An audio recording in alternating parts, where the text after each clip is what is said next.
السلام علیکم معزز ناظرین حضرات، مرتضوی نظام حکومت کی پہلی قسط میں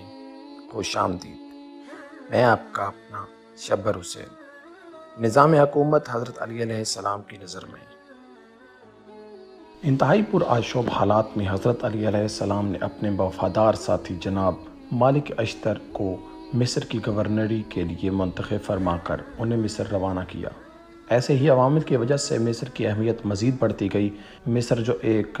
زرخیز اور آبادی کے لحاظ سے بھی انتہائی اہمیت کا حامل خطہ تھا، جہاں پر مصریوں کے کئی قبائل اقوام اپنی مختلف تہذیبوں اور مختلف افکار کے ساتھ آباد تھے۔ مصر جو مرکز حکومت اور خلافت سے دور تھا، جس وجہ سے وہاں کے معاملات پر گہری نظر رکھنا آسان کام نہ تھا۔ مصر جو مسلمانوں کے ساتھ سرنگوں ہونے کے 3 سال بعد سرکشی اور بغاوت کر کے اسلام کی طرف پشت کرتے ہوئے اسلام کے بدترین دشمن حکومت بیزانس روم کے لیے شہر کے دروازے کھولے بیٹھا تھا۔ مصر جس کے عوام پہلی حکومتوں کی زیادتیوں کی وجہ سے ناراض تھے، جس وجہ سے ان میں سے کچھ نے تو خلیفہ سوم کی خلافت شوبش برپا کرتے ہوئے ان کو قتل کر دیا تھا۔ مصری وہ لوگ تھے جن میں سے کچھ نے حضرت علی علیہ السلام کے بھیجے ہوئے نمائندوں کے ساتھ بھی مخالفت کی اور اطاعت سے انکار کرتے ہوئے ان کے ساتھ مقابلہ کے لیے کھڑے ہوئے اور ان کے ساتھ جنگ کرنے کے لیے تیار ہو گئے اور انہیں شہید کر دیا گیا۔ ہاں، یہ سرزمین عام حالات سے ہٹ کر انتہائی حساسیت کی حامل تھی، لہٰذا نظام حکومت چلانے کے لیے جس شخص کو وہاں جانا چاہیے تھا اسے مالک اشتر علیہ السلام کی طرح ہونا چاہیے تھا، اور دوسرا لوگوں پر حکومت کرنے کے لیے ان کے پاس ایک عظیم الشان اور انتہائی اہمیت کا حامل دستور العمل جو اس عہد نامہ کی طرح ہوتا، اس کا ہونا بھی ضروری تھا۔ انہی تقاضوں کو سامنے رکھتے ہوئے یہی وہ ایک اہم ترین کام تھا جو حضرت علی علیہ السلام نے سر انجام دیا تھا،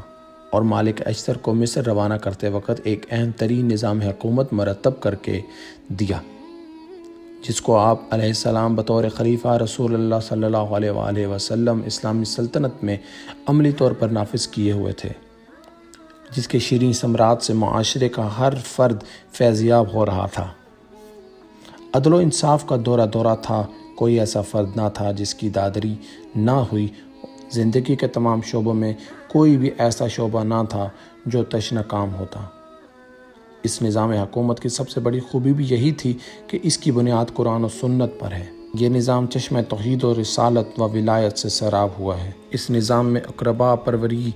قبائلی و خاندانی برتری اور وجاہت کے نام پر ترجیح نام کی کوئی شے نہ تھی۔ اس نظام کا مقنن اور مجری اتنا عادل تھا کہ اپنے ذاتی کام کے لیے بیت المال کے چراغ کو ایک لمحہ کے لیے بھی استعمال نہیں کرتا تھا۔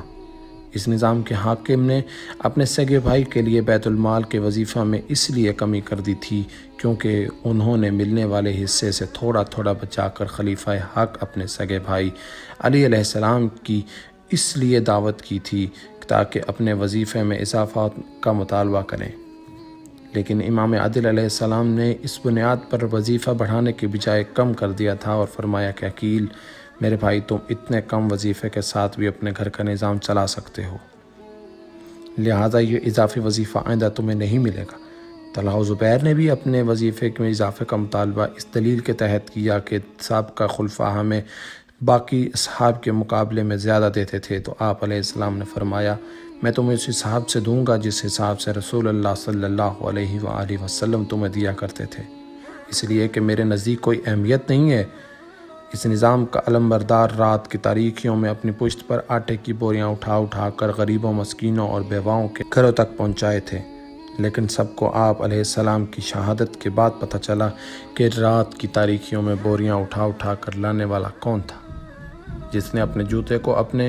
ہاتھوں سے اتنے پیوند لگائے کہ مزید اس میں پیوند لگانے کی گنجائش تک نہ تھی، جس نے اپنے غلام قمبر کے لیے اعلیٰ لباس جبکہ اپنے لیے سادہ لباس خرید کر سادگی کی عمدہ مثال پیش کی، جس نے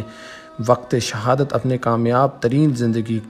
کا ان الفاظ میں اعلان کیا، رب کعبہ کی قسم علی کامیاب ہو گئے۔ آئیں اس نظام حکومت کے تمام پہلوؤں کو بغور مطالعہ کریں اور ہمارے ساتھ رہیں۔ انشاءاللہ اگلی قسط میں ہم مرتضوی نظام حکومت کے بارے میں آپ کو تفصیلاً بتائیں گے۔ تب تک کے لیے اجازت دیں۔ والسلام علیکم ورحمۃ اللہ وبرکاتہ۔